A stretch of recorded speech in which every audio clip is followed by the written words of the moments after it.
Iya sih, memang apapun kuncinya itu ya penerimaan diri ya, yang benar. Aku mau mengungkapkan sesuatu, ya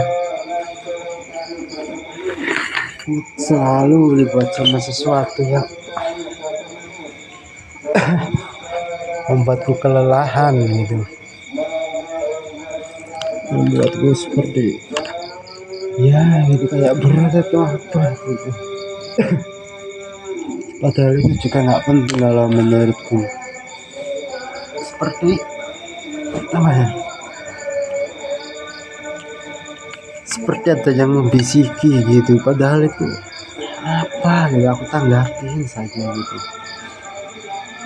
Setiap hari aku ya harus ritual buat ngeberesin diri, buat seperti fit lagi dalam beraktivitas, harus ya intinya harus fit dan untuk stay happy gitu aja ya,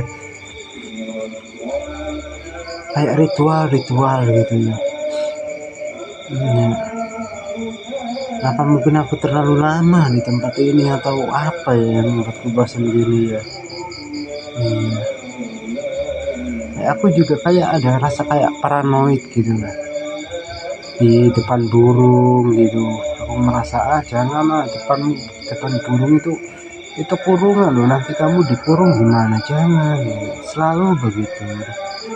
Aku juga ingat lah tahun 2024 mungkin bulan Juni 2024 juga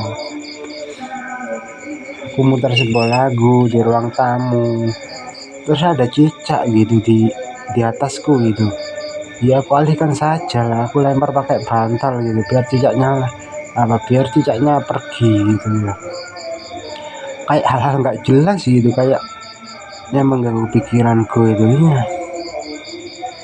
Angka-angka gitu pernah deh setelah ritual pertama kali, terus beli korek 3, jangan 3, jangan, ini jangan, kamu 3 itu keluarga, kalau kamu 3 ada ibumu, ada adikmu, ada ayahmu, jangan 3. Kok bilang begitu gitu ya. Aku menjelaskan ini karena sudah ritual, tapi selesai ritual pertama gitu, di 3 jam atau 4 jam lagi itu kayak perasaanku flat. Terus setelah flat kenapa? Aku seperti kayak ingin balik lagi ke ritual kedua atau ingin lagi ke ritual pertama. Itu selalu keulang-ulang begitu ya. Ya bro, kayak aku bahagiaku itu harus ada sesuatu yang membuatku keluar biaya, tapi itu membuatku bahagia gitu. Bahagia natural gitu dalam hidupku itu kayak langka atau sulit ditemukan di dalam bahagia natural.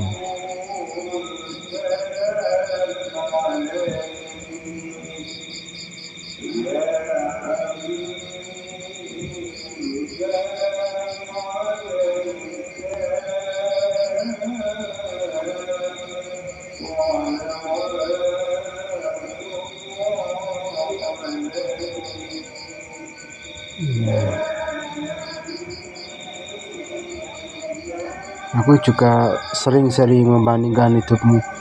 Coba kamu jadi Karim aja nggak apa-apa gitu kok.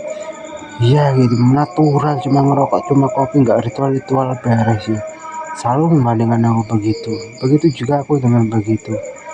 Mobil, aku ingin beli mobil, beli ini gitu. Karena parentsku kemarin lo bahagia itu harus punya mobil, harus standarnya begini. Makanya aku kayak terobsesi beli mobil, tapi aku nggak mampu. Itu juga membuatku kecewa. Bukannya nggak mampu sih, tapi aku nggak mau menabung gitu aja ya. Aku paham sama pikiran-pikiranku yang seperti ini gitu. Intinya saya ritual itu sudah lebih dari 8 tahun lebih. Iya. Kayak aku ini ya ngomong 8 tahun lebih ini, di depanku ini ada apa ya, ada burung, ada sanggar burung ya. Wah, kalau kamu 8 tahun lebih ini jangan-jangan aku nggak akan ritual lagi sampai 8 tahun lebih. Tapi pemikiranku sekarang sudah berbeda, nggak begitu. Iya, biarkanlah. Aku sebenarnya ritual loh, nggak apa-apa. Bukannya aku ketakutan atau apa, enggak, malah natural. Intinya aku nggak nyakitin orang, nggak membuat orang terluka. Meskipun aku menyakiti diriku sendiri, ya nggak apa-apa. Intinya aku nggak membuat rugi orang, gitu aja. Dan nggak ngantem orang gitu, enggak, aku nggak suka begitu, nggak suka. Kayak tersekat-sekat gitu, bahagia aku itu kayak tersekat-sekat gitu. Dulu di kamar mungkin tahun 2019 2020 kayak happy banget, gak ingin beranjak kemana-mana. Sekarang ya kalau di kamar itu kok rasanya kok seperti apa ya, ingin keluar kemana gitu, kayak iya setelah keluar gitu ingin balik ke kamar gitu. Kayak aku juga bingung sendiri sih bahagia aku itu di mana gitu. Tapi ini perjalanan dari hidup, bukannya aku menyangkal atau menipu-nipu atau seperti apa ya, tidak mensyukuri, bukan begitu. Aku mensyukuri ini perjalanan hidup, bukan hanya aku, semua orang juga mengalami begitu. Dulu aku pergi ke Bali gitu, liburan di sana. Aku suka sekali lihat orang sana itu seperti olahraga setiap sore, jalan-jalan. Terus aku balik ke rumah, kok beda banget rasanya, kok nggak seperti di Bali ya. Dulu aku di sana itu loh, apa-apa kayak aku harus semangat. Intinya aku kalau pulang harus menerapkan apa yang sudah yang ada di Bali gitu. Tapi sekarang enggak gitu ya. Mungkin karena faktor lingkunganku juga. Faktor lingkungan juga menentukan, bukan hanya pemikiranmu ya. Intinya tempat itu juga berpengaruh. Tempat dalam diriku ini sekarang aku menerapkan prinsip satu tempat itu berbeda dari tempat lain. Contoh, kalau kau di rumah kau sering menangis, sedih gitu ya, tapi kalau kau ke rumah orang lain pasti nggak begitu, karena kamu nggak ada energi begitu. Iya, tapi aku bahagia bisa menjalani hidupku sampai sekarang ini. Sudah dewasa, sudah pernah merasakan cinta, dikecewakan, dikucilkan, ditinggalkan, dilampiaskan, dibuat terluka, dibuat menangis, dibuat bahagia, senang, damai, semua sudah pernah aku rasakan. Ya bro, aku menerapkan begini, ini bukan cuma aku yang menjalani, semua orang pun juga begitu. Iya,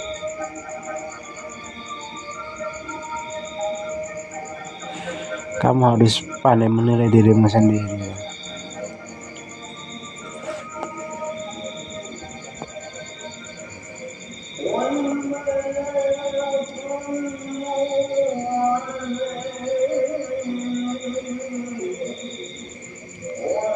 Aku juga ya sekarang itu merasakannya. Semakin aku nggak dikekang, semakin aku nggak ada yang merhatiin, atau semakin aku bisa kemana-mana sendiri tuh rasanya kok bukan lagi kayak merdeka atau bebas gitu, tapi sunyi, sepi gitu. Rasanya iya, kayak merindukan momen ketika orang tua mengingatkan kita, ayo waktunya tidur, ayo waktunya makan gitu. Di dewasaku ini kayak kemana-mana bisa, tapi kayak lama-lama nggak lagi seperti kayak kebebasan gitu, tapi kesunyian gitu.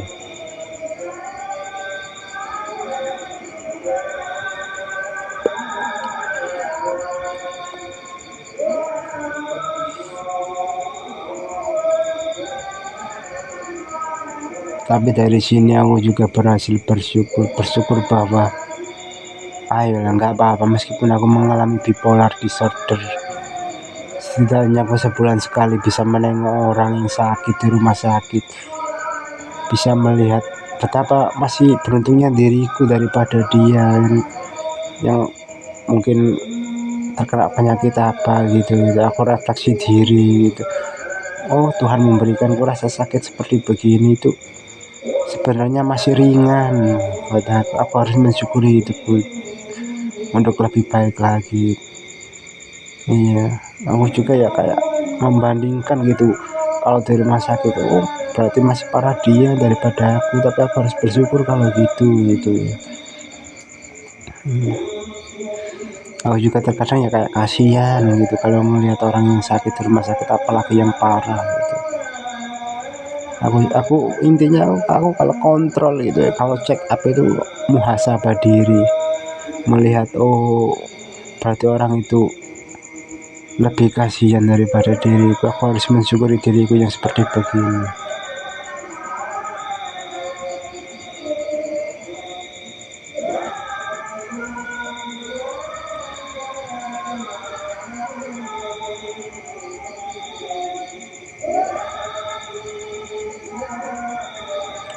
Dari tipe diriku juga begitu, intinya kayak 1 bulan itu ya, dalam 1 bulan itu ada momen 2 atau 3 kali aku tidur sangat lama.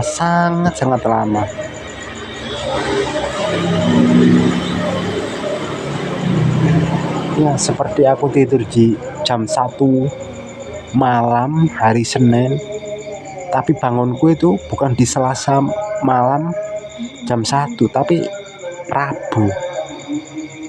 Rabu jam 8 malam gitu aku bangun. Itu sudah, kalau aku hitung sudah lebih dari 18 jam lebih aku istirahat. Intinya ada 2 atau 3 momen dalam sebulan begitu. Terus ritual pertama juga begitu, intinya itu ada harus melakukan 4 kali untuk menenangkan ritual pertama gitu. Iya, intinya itu terjadi mungkin sebulan itu 2 atau 3 kali aku memahami diriku.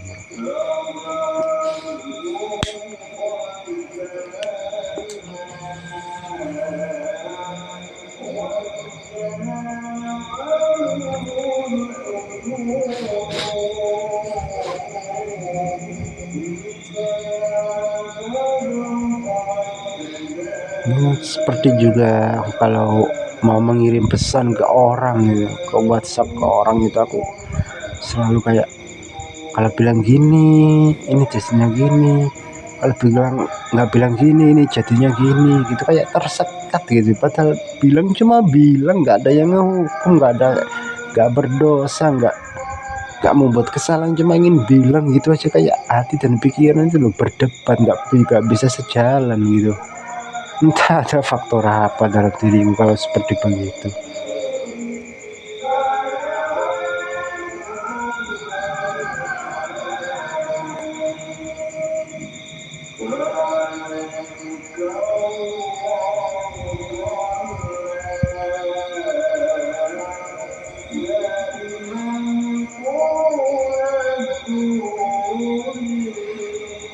Tapi juga aku memahami, oh ternyata ketidakberdayaanku itu pada hal-hal yang nggak jelas gitu. Iya, ketidakberdayaanku itu pada hal-hal yang nggak jelas gitu. Hidupku masih lebih baik aku menemukan sebuah akun yang bernama Nathan, siapa namanya lupa kok, Nathan siapa ya, Nathan autism gitu. Dia kena autis gitu, dia masih bukan remaja lagi, masih anak-anak, mungkin kelas 5 SD, mungkin usianya 11 tahun atau mungkin 12 tahun. Aku 12 tahun sudah sampai di Surabaya, sudah sampai di mana-mana, body sepeda, futsal, kemana-mana, iya keliling. ya kemana-mana, ke sepedaan ke Mojagung yang jauh atau kemana-mana. Tapi dia, aku masih bersyukur daripada dia dia mungkin dari umur 8 tahun sampai 12 tahun kena autis gitu. Dia nggak bisa naik sepeda, dia sudah dewasa bro. Iya, dia seperti dewasa, seperti siapa ini, seperti adik iparku. Iya, badannya juga seperti Aufa gitu. Aku paham seperti itu, tapi dia kasihan nggak bisa naik sepeda gitu, Nathan ini. Kadang aku membandingkan hidupku dengan dia gitu. Oh, masih beruntung aku kemana-mana bisa naik sepeda. Dia aja sepeda apa ini, sepeda gayung aja nggak bisa, harus pakai roda 4. Dia harus ada penyangganya gitu.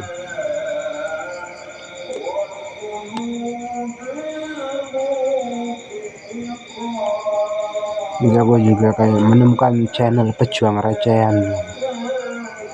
Dia mungkin usianya 34 tahun ya, dia masih belum mendapatkan reward apa-apa. Dia dulu jualan donat, menjadi pengamen, sekarang jadi kurir gitu. Terkadang aku membandingkan hidupku dengan dia gitu. Oh, masih lebih baik aku gitu. Ya, aku pandang sisi positifnya aja lah. Terkadangnya kayak kasihan gitu, terkadang juga membandingkan, tapi intinya aku nggak menyepelekan orang, enggak. Intinya aku sanggup mengontrol gitu dalam hatiku ya, enggak, dalam hatiku juga ada perbandingan, ada seperti kesedihan ingin menolong gitu ke dia gitu.